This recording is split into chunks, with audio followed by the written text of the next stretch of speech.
돈 안 내면 군대 뺀다. 미국의 선 넘는 갑질이 터졌습니다. 하지만 단 사흘 만에 그 오만함은 박살났습니다. 한국이 러시아와 손잡고 수백조 원대 북극 항로를 통째로 삼켜버렸기 때문입니다. 강대국들도 포기한 일을 한국이 독자 기술로 단숨에 해내자 이제 백악관은 한국을 건드린 건 역대 최악의 자살골이었다며 비명을 지르고 있습니다. 이 믿기 힘든 반전의 전말을 지금 공개합니다. 구독과 좋아요, 대한민국 파이팅 댓글로 한국을 응원해주세요. 지지직거리는 낡은 형광등 소리가 좁은 취조실 안을 날카롭게 파고듭니다. 코끝을 찌르는 건 눅눅한 지하실 특유의 곰팡이 냄새와 누군가 쏟은 듯한 식은 커피의 쩐내뿐입니다. 딱딱한 플라스틱 의자에 앉아 제 앞에 놓인 차가운 금속 테이블을 멍하니 바라보고 있으면 불과 일주일 전 제가 백악관 집무실 창밖으로 내려다보던 화려한 워싱턴의 야경이 마치 전생의 일처럼 멀게만 느껴집니다. 저는 지난 23년간 월스트리트에서 수조 원의 자금을 움직이며 기업의 생사여탈권을 쥐고 흔들던 인수합병 전문가였습니다. 그리고 최근까지는 백악관 국가안전보장회의에서 경제안보를 총괄하던 특별보좌관이기도 했죠. 미국이라는 거대한 제국의 이익을 위해서라면 그 어떤 동맹국도 가차없이 압박하던 이 바닥의 베테랑이었습니다. 하지만 지금 제 앞에는 연방수사국 수사관들이 내민 두꺼운 취조 기록지만이 덩그러니 놓여 있습니다. 그들은 제가 국가 기밀을 유출했거나 혹은 동맹국인 한국의 반격을 미리 알고도 묵인한 게 아니냐며 매서운 눈초리로 저를 다그치고 있습니다. 하지만 저는 그들에게 똑똑히 말했습니다. 이건 누군가의 배신이나 첩보의 실패 때문이 아니라 오직 우리의 오만함이 불러온 처참한 참사였다고 말입니다. 그 모든 비극의 시작은 정확히 사흘 전이었습니다.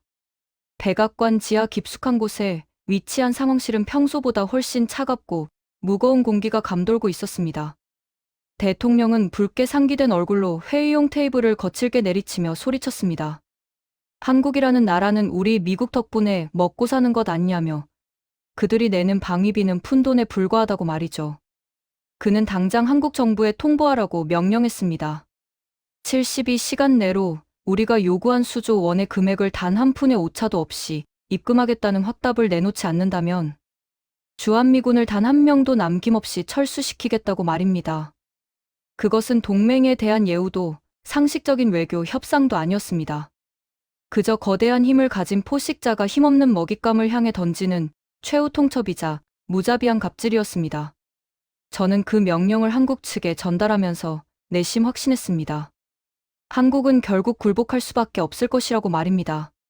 북한의 위협이 상존하고 주변 강대국들의 압박이 거센 한반도의 지정학적 위치를 고려할 때 한국이 미국의 군사적 방패를 포기한다는 건 국가적인 자살 행위나 마찬가지라고 생각했기 때문입니다. 하지만 제 예상은 보기 좋게 빗나갔습니다. 한국 정부의 답변은 예상보다 훨씬 담담했고 심지어 오싹할 정도로 차가웠습니다. 그들은 우리의 요구를 단칼에 거절했습니다. 돈으로 동맹의 가치를 매기고 협박을 일삼는 나라와는 더 이상 대화할 이유가 없다는 것이 그들의 공식 입장이었습니다. 집무실의 참모들은 그 소식을 듣고 코웃음을 쳤습니다. 한국이 드디어 미쳤거나 아니면 벼랑 끝 전술을 써서 협상력을 높이려는 어설픈 연기를 하고 있다고 믿었습니다. 하지만 그들이 비웃으며 샴페인을 준비하던 그 시간, 한국은 이미 우리가 상상조차 하지 못한 거대한 반격의 판을 짜고 있었습니다. 다음 날 새벽, 러시아 모스크바에서 터져나온 속보 한 줄에 백악관은 그야말로 지옥 같은 혼란에 빠졌습니다. 러시아 정부가 한국과 손을 잡고 북극 항로를 전면 개척하겠다는 충격적인 공식 발표를 내놓은 것입니다. 처음에는 다들 귀를 의심했습니다. 북극 항로는 전 세계 물류의 흐름을 완전히 바꿀 수 있는 황금의 땅이지만 1년 내내 얼어붙은 거대한 얼음 덩어리와 가혹한 환경 때문에 그 어떤 강대국도 제대로 손을 대지 못한 미지의 영역이었기 때문입니다. 미국조차도 앞으로 10년은 더 막대한 자금을 투자해야 겨우 길을 낼 수 있을 거라던 그 불가능의 영역을 향해 한국이 러시아와 함께 손을 잡고 깃발을 꽂겠다고 선언한 겁니다. 상황은 걷잡을 수 없이 급박하게 돌아가기 시작했습니다. 정보국에서 긴급히 올라온 보고서에 따르면 한국은 이미 10여 년 전부터 독자적인 특수 쇄빙선, 건조 기술과 극지 운항 시스템을 완벽하게 갖추고 있었습니다. 그들은 겉으로는 미국의 눈치를 보며 방위비 협상에 매달리는 척했지만 뒤로는 조용히 자신들만의 길을 준비해 왔던 것입니다. 러시아가 왜 미국이나 중국이 아닌 한국을 선택했는지는 명확했습니다. 전 세계에서 가장 빠르고 튼튼한 배를 만들 수 있는 나라. 영하 50도의 극한 상황 속에서도 단 1mm의 오차 없이 작동하는 정밀 시스템을 현장에서 증명해낼 수 있는 나라가 오직 대한민국뿐이었기 때문입니다. 러시아의 발표 직후 전 세계 물류 시장은 대공황에 가까운 요동을 치기 시작했습니다. 기존의 수에즈 운하를 통과하는 것보다 거리를 40% 이상, 시간을 열흘 이상 단축할 수 있는 북극 항로가 열린다는 소식에 유럽과 아시아의 거대 물류 기업들이 일제히 한국의 조선소와 해운사로 전화를 걸어왔습니다. 수백조 원에 달하는 전 세계 물동량이 미국이 통제하는 기존 항로가 아닌 한국과 러시아가 장악한 북극으로 쏠리기 시작한 겁니다. 상황이 이렇게 되자 당황한 건 오히려 미국이었습니다. 한국을 압박해서 수조 원의 방위비를 뜯어내려다가 오히려 수백조 원 규모의 글로벌 물류 주도권과 해상 패권을 통째로 잃어버릴 절체절명의 위기에 처한 것이죠. 더욱 소름 끼치는 사실은 그 다음에 드러났습니다. 북극 항로의 운항을 책임질 핵심 내비게이션 시스템이 미국의 위성 항법 장치가 아닌 한국이 독자적으로 개발한 초정밀 항법 시스템으로 운영될 것이라는 발표였습니다. 이것은 단순히 배가 다니는 길을 하나 더 만드는 수준의 문제가 아니었습니다. 미국의 기술력에 의존하지 않고도 전 세계 바다를 호령할 수 있는 새로운 표준을 한국이 만들어냈다는 뜻이며, 이는 곧 미국의 기술 종속에서 완벽히 벗어났다는 선언이었습니다. 백악관의 참모들은 얼굴이 하얗게 질려 서로의 눈치만 살폈습니다. 우리가 방위비를 빌미로 한국에 무릎을 꿇리려던 그 오만한 갑질이 도리어 미국의 전략적 자산을 무용지물로 만들고 우리 스스로를 고립시키고 있었던 겁니다. 하지만 이것은 시작에 불과했습니다. 한국의 반격은 우리가 생각했던 것보다 훨씬 치밀했고 훨씬 더 깊숙하고 아픈 곳을 겨냥하고 있었습니다. 72시간이라는 시한폭탄의 초침이 멈추기 직전, 한국은 마지막으로 전 세계를 경악하게 할 히든카드를 꺼내 들었습니다. 그들이 준비한 진짜 무기는 단순히 북극 항로라는 돈줄만이 아니었습니다. 미국이 그토록 자랑하던 세계 최강의 핵잠수함과 감시 위성 체계가 한순간에 먹통이 되어버린 믿기 힘든 사건. 그리고 그 뒤에 숨겨진 한국의 압도적인 기술 실체가 곧 드러나기 시작합니다. 과연 한국은 어떻게 단 하루 만에 세계 최강대국 미국의 자부심을 박살내고 무릎을 꿇린 것일까요? 그 충격적인 대역전극의 현장으로 여러분을 안내합니다. 펜타곤 5층 402호 회의실의 공기는 평소보다 몇 배는 더 무겁게 가라앉아 있었습니다. 대형 모니터 위로는 쉴 새 없이 붉은색 경고등이 깜빡이고 있었고, 세계 최고의 전략 분석가라 자부하던 수십 명의 요원이 역시 나간 표정으로 화면 속 데이터를 응시하고 있었습니다. 그들이 그토록 절망했던 이유는 단 하나였습니다. 우리가 10년 넘게 수십조 원을 쏟아붓고도 해결하지 못한 북극 항로의 난제들을 한국은 이미 수년 전에 완벽하게 정복했다는 증거가 쏟아져 나왔기 때문입니다. 그날 보고된 자료의 첫 페이지를 넘기는 순간 저는 제 눈을 의심했습니다. 우리가 북극의 거대한 얼음을 깨기 위해 고심하던 쇄빙선의 핵심 설계 데이터가 한국에 거제도 조선소에서는 이미 구식 취급을 받으며 폐기된 수준의 기술이었던 겁니다. 미국이 자랑하는 최신형 쇄빙선이 영하 30도의 추위 속에서 엔진 효율이 급격히 떨어져 멈춰 서는 동안 한국이 개발한 차세대 극지 운반선은 영하 60도의 가혹한 환경에서도 오히려 연료 효율을 20%나 더 끌어올리는 말도 안 되는 성능을 보여주고 있었습니다. 더욱 우리를 미치게 만든 것은 바로 구체적인 수치들이었습니다. 전 세계 물류의 심장이라 불리는 수에즈 운하를 통과할 때 유럽에서 동아시아까지 보통 35일이 걸립니다. 하지만 한국이 러시아와 함께 개척한 이 새로운 길을 통과하면 그 기간은 단 14일로 줄어듭니다. 배 한 척이 움직일 때마다 절약되는 기름값만 수십억 원에 달하고 전체 물류 비용은 무려 40%가 절감되는 기적 같은 수치였습니다. 펜타곤의 경제 분석관은 계산기를 두드리다 말고 바닥에 주저앉았습니다. 이 항로가 본격적으로 가동되면 미국의 패권이 유지되던 기존의 해상 통로들은 순식간에 유령의 길로 변할 것이 뻔했으니까요. 우리는 그동안 한국을 방위비 협상 테이블에서 윽박지르며 그들이 우리 없이는 아무것도 못할 것이라 믿었습니다. 하지만 데이터는 정반대의 진실을 말하고 있었습니다.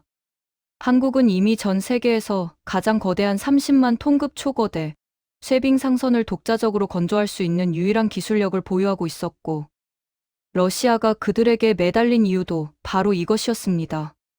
러시아는 자신들의 자원을 팔기 위해 한국의 배가 반드시 필요했고, 한국은 그 대가로 북극이라는 거대한 영토의 실질적인 운영권을 손에 넣은 것입니다. 회의실 뒤편에서 한 분석관이 비명을 지르듯 보고했습니다.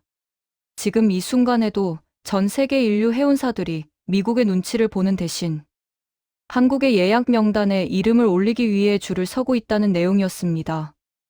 독일의 거대 기업과 네덜란드의 물류 왕국들이 이미 백악관의 경고를 무시하고 한국 측에 수백조 원 규모의 장기 계약서를 보냈다는 소식이 들려오자 회의실은 그야말로 초상집 분위기로 변했습니다.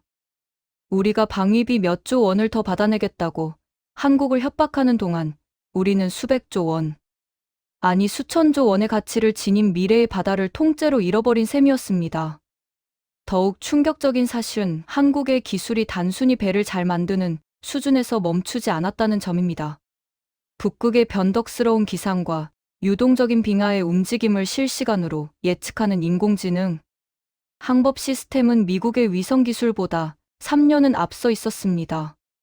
우리가 위성 신호 하나에 매달려 얼음의 위치를 파악할 때 한국은 바닷속에 직접 심어둔 초정밀 센서망을 통해 얼음의 두께와 강도를 밀리미터 단위로 파악하고 있었습니다. 이것은 단순한 기술의 격차가 아니라 세대의 격차였습니다. 백악관의 고위 관리들이 이 보고를 받았을 때 그들의 반응은 경악을 넘어선 공포였습니다. 그들은 자신들이 건드린 나라가 사실은 잠자는 사자였다는 것을 그제야 깨닫기 시작했습니다. 한국은 이미 자신들만의 생태계를 구축해 놓았고, 미국이 동맹이라는 이름으로 휘두르던 채찍은 이제 한국에게 아무런 위협이 되지 않았습니다.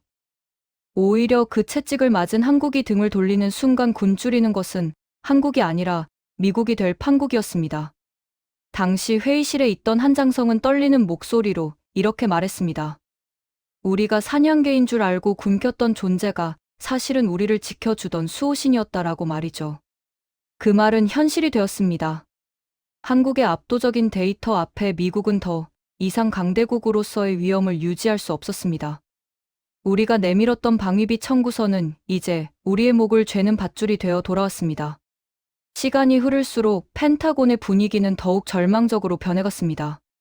한국이 공개한 북극 항로의 운항 데이터는 단순한 경제적 이득을 넘어 전 세계 해양 안보 체계 자체를 완전히 재편하고 있었기 때문입니다.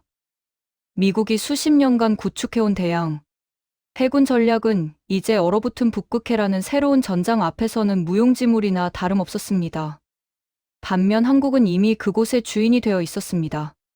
그들이 보유한 쇠빙 상선단은 단순한 상선이 아니라 언제든 전략적 자산으로 전환될 수 있는 가공할 성능을 지니고 있었습니다. 분석관들은 한국의 기술력이 어떻게 이렇게 단기간에 미국의 추월을 허용하지 않을 만큼 독보적인 수준에 도달했는지 분석하느라 밤을 지새웠지만 결론은 항상 같았습니다. 한국인들이 지난 수십 년간 쏟아부은 집요한 노력과 피땀, 어린 연구 결과가 이제야 꽃을 피우고 있다는 것이었죠. 하지만 여러분, 이것은 단지 경제적인 손실이나 물류 주도권의 문제만을 의미하는 것이 아니었습니다. 펜타곤이 진짜로 두려워했던 것은 따로 있었습니다. 바로 한국이 러시아와 손을 잡으면서 자연스럽게 공개된 그들의 비밀스러운 군사 기술의 실체였습니다. 북극의 두꺼운 얼음 아래서 그 누구에게도 들키지 않고 움직일 수 있는 한국만의 독자적인 잠수함 기술과 그 뒤에 숨겨진 상상, 초월의 비밀이 하나둘씩 베일을 벗기 시작했습니다.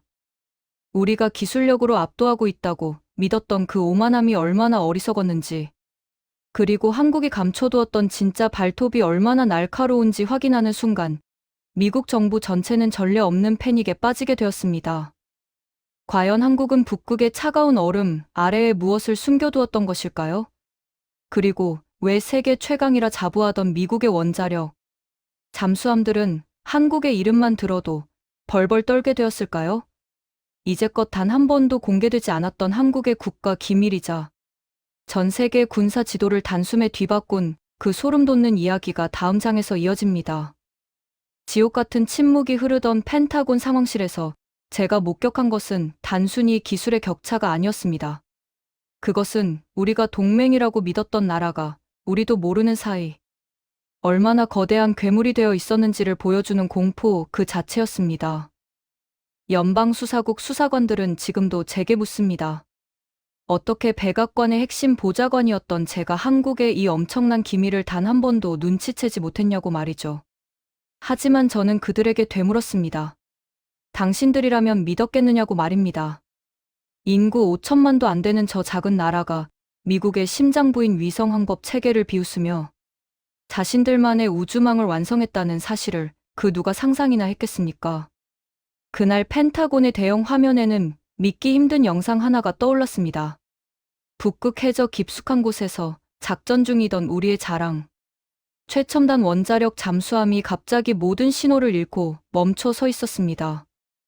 영하의 차가운 바닷속에서 얼음의 두께를 측정하고 위치를 파악하던 미국의 모든 장비가 마치 약속이라도 한 듯 먹통이 되어버린 겁니다. 상황실은 비명에 가까운 소란으로 가득 찼습니다. 세계 최강의 기술력을 자부하던 미국 잠수함이 북극 얼음 아래 갇혀 유령처럼 떠돌고 있다는 사실은 국가 안보의 근간을 흔드는 사건이었습니다. 하지만 더욱 소름 끼치는 일은 그 다음에 벌어졌습니다. 모든 통신이 끊긴 그 절망적인 순간, 우리 잠수함의 비상 주파수로 정체불명의 신호 하나가 잡혔습니다. 그것은 우리 미국 기술이 아니었습니다. 바로 한국이 독자적으로 운영하고 있던 한국형 위성 위치 확인 시스템의 신호였습니다. 우리가 한국이 무슨 돈으로 독자적인 위성을 띄우겠냐며 비웃고 무시했던 그 시스템이 정작 미국 잠수함이 길을 잃고 죽어갈 때 유일한 등불이 되어주고 있었던 겁니다. 저는 그 순간 직감했습니다. 한국은 이미 우리가 상상하던 수준을 아득히 넘어섰다는 것을 말이죠. 그들은 미국이 방위비를 올리라고 협박하며 발을 구르는 동안 조용히 우주에 자신들만의 길을 냈고 바닷속에 자신들만의 통로를 만들었습니다. 러시아가 왜 미국을 버리고 한국과 손을 잡았는지에 대한 해답도 여기에 있었습니다. 러시아의 방대한 천연 자원을 실어 나를 배를 만드는 기술은 시작일 뿐이었습니다. 러시아는 북극의 험난한 환경 속에서도 오차없이 작동하는 한국의 초정밀 항법 시스템이 간절히 필요했던 겁니다. 백악관은 이 사실을 뒤늦게 파악하고 동맹국들을 압박하기 시작했습니다. 한국과 러시아의 연합에 가담하지 말라고 말이죠. 하지만 결과는 참담했습니다. 그동안 미국의 갑질에 숨죽이고 있던 캐나다와 독일, 그리고 북유럽 국가들이 하나둘씩 미국의 등을 돌리기 시작했습니다. 그들은 바보가 아니었습니다.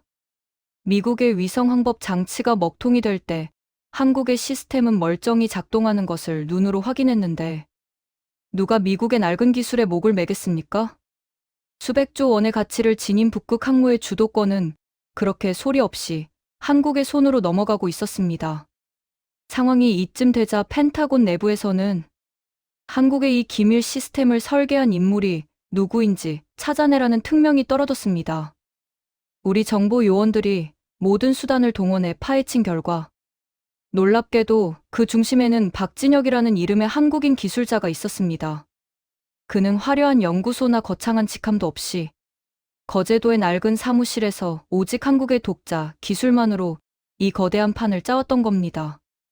우리가 그를 매수하거나 회유하려고 시도했을 때 그가 남긴 한마디는 아직도 제 귓가에 쟁쟁합니다. 대한민국의 기술은 돈으로 파는 것이 아니라 나라의 자부심으로 지키는 것이라고 말이죠. 저는 취조실의 차가운 벽을 보며 당시 제가 보았던 비밀 첩보 영상을 떠올립니다. 그것은 한국의 어느 허름한 횟집에서 촬영된 것이었습니다. 세상을 뒤집어 놓은 기술의 주인공들이 소주잔을 부딪히며 웃고 있는 모습이었죠. 그들은 수조원의 보상금이나 화려한 샴페인 대신 소박한 안주와 소주 한 잔에 서로를 격려하고 있었습니다. 저는 그때 깨달았습니다. 우리가 수십조 원의 방위비를 뜯어내겠다고 협박하던 그 나라는 돈으로 환산할 수 없는 거대한 정신력을 가진 민족이라는 사실을 말입니다. 미국의 오만함이 불러온 결과는 참혹했습니다. 주한미군 철수를 무기로 한국을 위협하던 대통령은 이제 전 세계 물류가 한국으로 쏠리는 것을 보며 밤잠을 설치고 있습니다. 우리가 한국에게 요구했던 수조원은 이제 한국이 우리에게 청구할 기술, 이용료의 아주 작은 일부가 될 것입니다. 이제 전 세계는 미국의 허락이 아닌 한국의 승인을 받아야만 북극의 황금 항로를 지날 수 있게 되었습니다. 그런데 여러분, 제가 이 취조실에서 가장 두려워하는 것은 따로 있습니다. 제가 조사한 바에 따르면 한국이 보여준 이 북극 항로와 위성 시스템은 그들이 준비한 전체 프로젝트의 아주 작은 조각에 불과했기 때문입니다. 그들이 수십 년간 숨겨왔던 진짜 발톱, 그리고 한국인의 유전자 속에 깊이 박혀 있는 그 무서운 집념의 역사가 이제 막 세상 밖으로 터져나오려 하고 있습니다. 그들은 단순히 기술이 좋아서 이긴 것이 아닙니다. 영하 40도의 강추위 속에서 쇠파이프를 붙잡고 밤을 지새우던 이름 없는 노동자들. 자식들에게는 절대로 가난을 물려주지 않겠다며 연구실 바닥에 침낭을 깔고 자던 엔지니어들의 피눈물이 섞인 결과였습니다. 펜타곤의 정교한 컴퓨터도 계산해내지 못한 그 처절한 생존 본능이 오늘날의 한국을 만든 것이었습니다. 과연 한국은 어떤 피와 땀의 역사를 거쳐 이런 기적을 만들어낸 것일까요? 그리고 왜 전 세계의 석학들이 한국인의 정신력을 연구하며 두려움에 떨고 있는 것일까요? 우리가 절대 알지 못했던 한국인의 진짜 힘. 그 처절하고도 위대한 승리의 기록이 다음 장에서 펼쳐집니다. 미국이 가장 강력한 무기로 한국을 압박했을 때 한국인들은 오히려 미소를 지으며 전 세계를 향해 외쳤습니다. 이제 우리의 시대가 왔다고 말입니다. 그들이 겪어온 시련이 어떻게 전 세계를 지배하는 강력한 무기가 되었는지 그 눈물겨운 헌신의 역사를 지금 바로 전해드리겠습니다. 치익하며 사방으로 튀어오르는 용접 불꽃의 파열음이 아직도 귓가를 울리는 것만 같습니다. 매캐한 금속 타는 냄새와 살을 애듯 차가운 영하의 바닷바람이 뒤섞인 거제도 조선소의 밤은 고요했지만 그 어느 곳보다 뜨거웠습니다. 저는 그때 그 현장을 담은 비밀 항공 촬영 영상을 보며 한동안 숨을 쉴 수가 없었습니다. 화려한 맞춤 정장을 입고 월스트리트의 마천루에서 수조원의 숫자를 만지던 저에게 그 불꽃은 그저 멀리 있는 가난한 나라의 고된 노동일 뿐이라고 치부했습니다. 하지만 제가 이 차가운 회색 취조실에서 수십 건의 첩보 보고서를 다시 씹어보며 깨달은 진실은 전혀 다른 것이었습니다.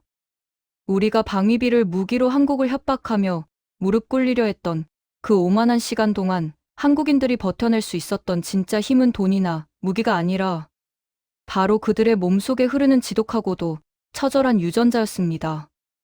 영국의 옥스퍼드 대학교에서 35년간 동아시아를 연구했다는 헌팅턴 교수의 결론을 처음 들었을 때 저는 콧방귀를 꼈습니다. 한국은 세계 어디에도 없는 독보적인 유전자를 가진 민족이라는 그 찬사를 말입니다. 하지만 제가 직접 마주한 데이터들은 그 학자의 말이 소름 끼치는 진실임을 증명하고 있었습니다. 여러분, 한번 생각해 보십시오. 한반도는 지정학적으로 지옥이나 다름없는 곳입니다. 서쪽에는 거대한 중국이 버티고 있고, 동쪽에는 야욕을 품은 섬나라 일본이 있으며, 북쪽에는 차가운 러시아와 북한이 가로막고 있습니다. 수천 년 동안 강대국들의 침략을 받았고 식민지로 전락했으며 전쟁으로 나라 전체가 잿더미가 되었던 민족입니다. 보통의 민족이라면 진작에 역사의 뒤안길로 사라졌거나 스스로 무너졌을 가혹한 환경입니다. 하지만 한국은 무너지지 않았습니다. 오히려 압력을 받을수록 더 단단해지고 짓밟힐수록 더 깊게 뿌리를 내리는 강철 같은 민족이었습니다. 저는 펜타곤의 비밀 보관소 깊숙한 곳에서 먼지 쌓인 옛 기록 하나를 찾아냈습니다. 20여 년 전 한국이 국가 부도 위기에 처했을 때의 기록입니다. 다른 나라였다면 폭동이 일어나고 해외로 자본을 빼돌리기 바빴을 그 상황에서 한국인들은 자발적으로 집 안에 숨겨둔 돌 반지와 금부치를 들고 거리로 나왔습니다. 갓 태어난 아이의 돌 반지를 내놓으며 눈물을 흘리는 어머니들의 모습을 보며 당시 미국의 천재적인 분석가들은 도저히 이해할 수 없다는 메모를 남겼습니다. 이 민족은 대체 무엇으로 이루어져 있는가라는 경악 섞인 질문이었습니다. 그것은 단순한 경제 논리나 자본의 흐름으로는 설명할 수 없는 공동체를 지키겠다는 처절한 생존 본능이자 뜨거운 집념이었습니다. 그 집념은 이번 북극 항로 개척 프로젝트에서도 그대로 재현되었습니다.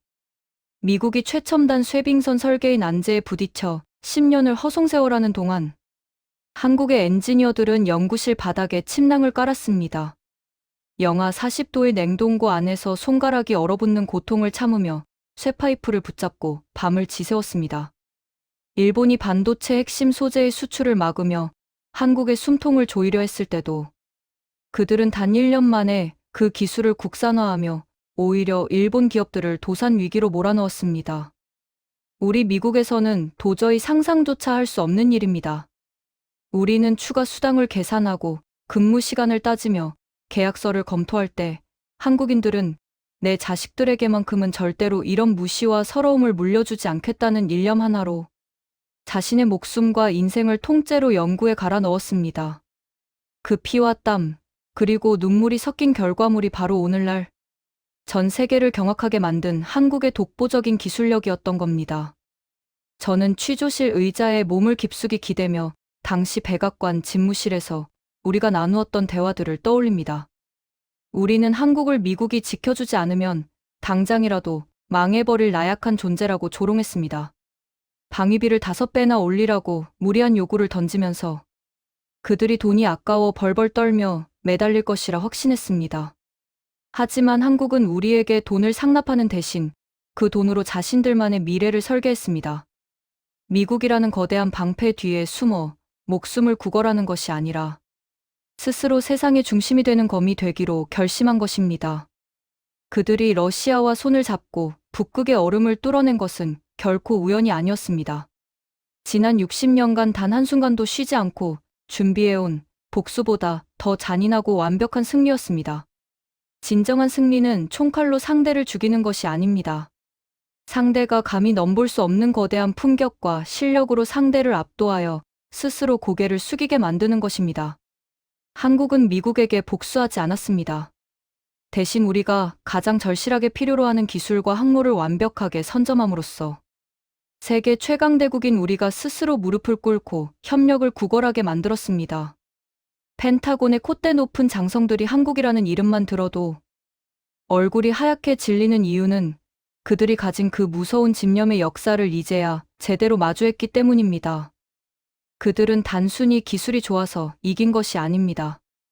영하 50도의 조선소 도크에서 침낭 하나에 의지의 잠을 청하면서도 설계 도면을 놓지 않았던 그 이름 없는 노동자들의 자부심이 승리한 것입니다. 제가 본 영상의 마지막 장면은 거제도의 어느 허름한 횟집이었습니다. 수백조 원의 가치를 지닌 기술을 완성하고 전 세계를 뒤흔든 2명의 한국인 천재 기술자가 마주 앉아 있었습니다. 그들은 월스트리트의 승자들처럼 화려한 샴페인을 터뜨리지도 최고급 레스토랑을 통째로 빌려 축제를 벌이지도 않았습니다. 그저 낡은 탁자 위에서 소주잔을 가볍게 부딪힐 뿐이었습니다. 고생했다라는 담백한 한마디가 그들이 나눈 대화의 전부였습니다. 세상을 뒤집어 놓고도 소란을 피우지 않는 사람들. 그게 바로 진짜 이긴 사람들의 모습이라는 것을 저는 이 어두운 취조실에서 비로소 깨달았습니다. 이제 전 세계는 한국을 단순히 물건을 잘 만드는 나라로 보지 않습니다. 그들은 밟으면 죽는 잡초가 아니라 밟을수록 더 단단하게 재련되는 강철임을 스스로 증명해 보였습니다. 미국의 오만한 갑질이 도리어 잠자던 사자의 코털을 건드린 꼴이 되었고 그 사자는 이제 전 세계의 바다와 우주를 향해 거침없이 포효하고 있습니다.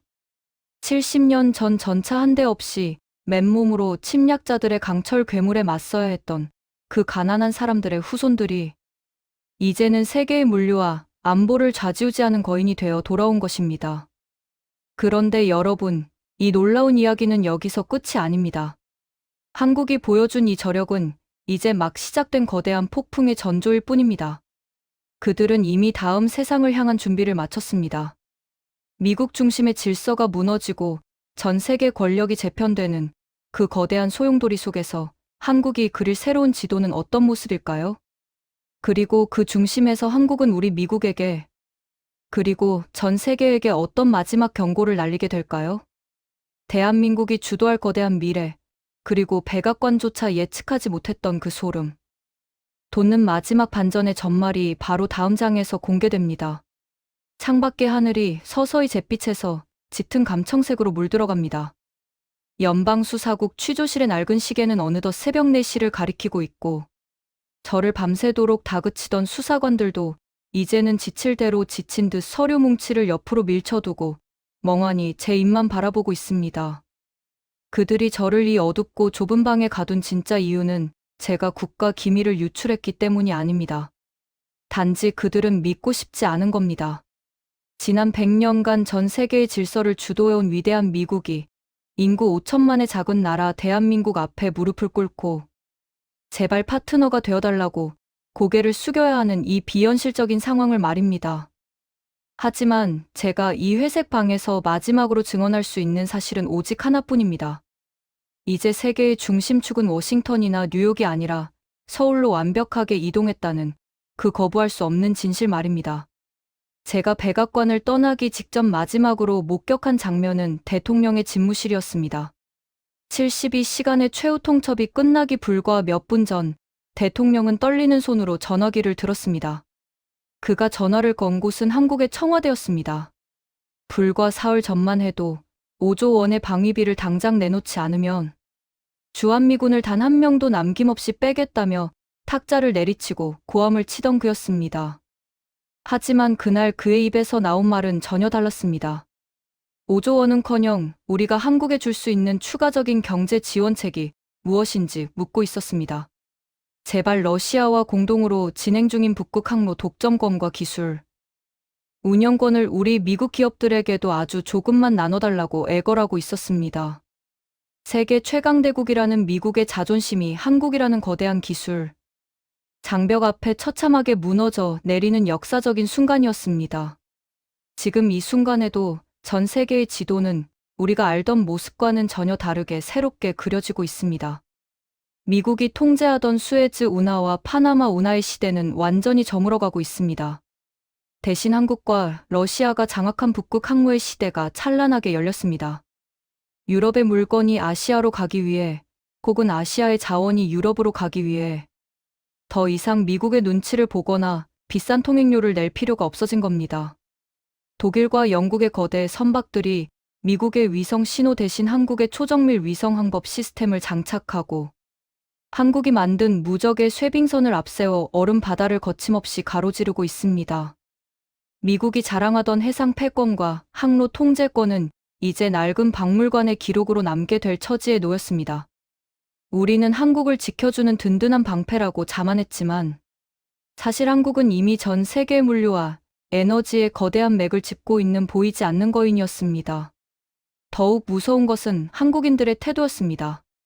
그들은 승리에 취해 소란을 피우지도 상대를 조롱하지도 않았습니다. 제가 취조실에서 마지막으로 본 한국 내 첩보 영상에는 세상을 뒤집어 놓은 한국의 핵심 기술진 2명이 거제도의 어느 이름 없는 허름한 횟집에서 소주를 마시는 장면이 담겨 있었습니다. 수백조 원의 가치를 지닌 기술을 완성하고 미국의 콧대를 단숨에 꺾어버린 영웅들이 고작 소주 한 잔에 고생했다라는 짧은 한마디를 나누며 서로를 격려하고 있었습니다. 월스트리트의 승자들처럼 화려한 샴페인을 터뜨리지도 전 세계 기자들을 불러 모아 자신의 얼굴을 알리려 하지도 않았습니다. 그 묵직하고 고요한 자부심이 저를 더 떨게 만들었습니다. 자신들의 힘이 어디에서 나오는지 너무나 잘 알고 있기에 굳이 남에게 증명하려 애쓰지 않는 진짜 강자의 여유였기 때문입니다. 전 세계의 저명한 석학들은 이제 한국이라는 나라를 경외심을 담아 연구하기 시작했습니다. 어떻게 저 작은 나라가 일본의 치졸한 수출 규제를 이겨내고 중국의 거대한 경제 보복을 비웃으며 심지어 세계 최강 미국의 노골적인 갑질까지 단숨에 제압할 수 있었는지 말입니다. 그들은 결국 하나의 결론에 도달했습니다.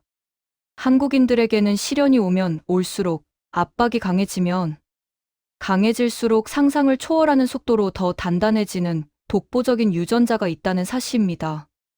밟으면 죽는 이름 없는 잡초가 아니라 밟을수록 더 날카롭고 단단하게 재련되는 강철 같은 민족성 말입니다. 70년 전 전쟁의 폐허 속에서 국제사회의 구호물자만을 간절히 기다리던 가난한 사람들이 이제는 전 세계의 안보와 경제의 표준을 결정하는 위치에 당당히 올라섰습니다.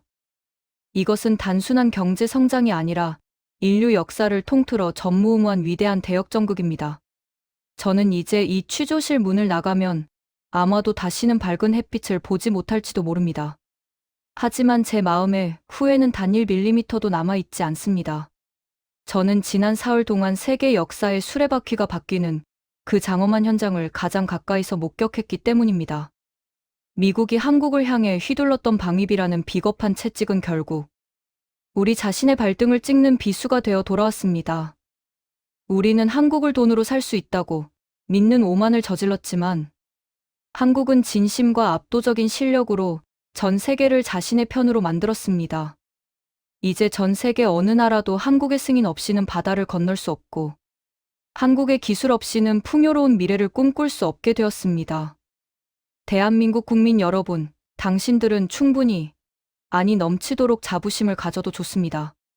당신들의 위대한 조상들이 피눈물로 지켜온 이 땅이, 그리고 당신들이 지난 수십 년간 흘린 뜨거운 땀방울이 이제는 세계의 새로운 표준이 되었습니다. 강대국들이 줄을 서서 한국과의 협력을 구걸하고 전 세계의 시선이 한반도로 쏠리는 이 기적 같은 현실은 오직 한국인만이 만들어낼 수 있는 결과물입니다. 당신들은 전차 한 대 없이 맨몸으로 침략자들의 강철 괴물에 맞서야 했던 사람들의 후손이지만 이제는 당신들이 만든 강철 무기가 전 세계를 지켜주고 있습니다. 저 브래들리 할로웨이의 마지막 증언은 여기서 끝입니다. 하지만 대한민국의 위대한 승전보는 이제부터가 진짜 시작일 것입니다.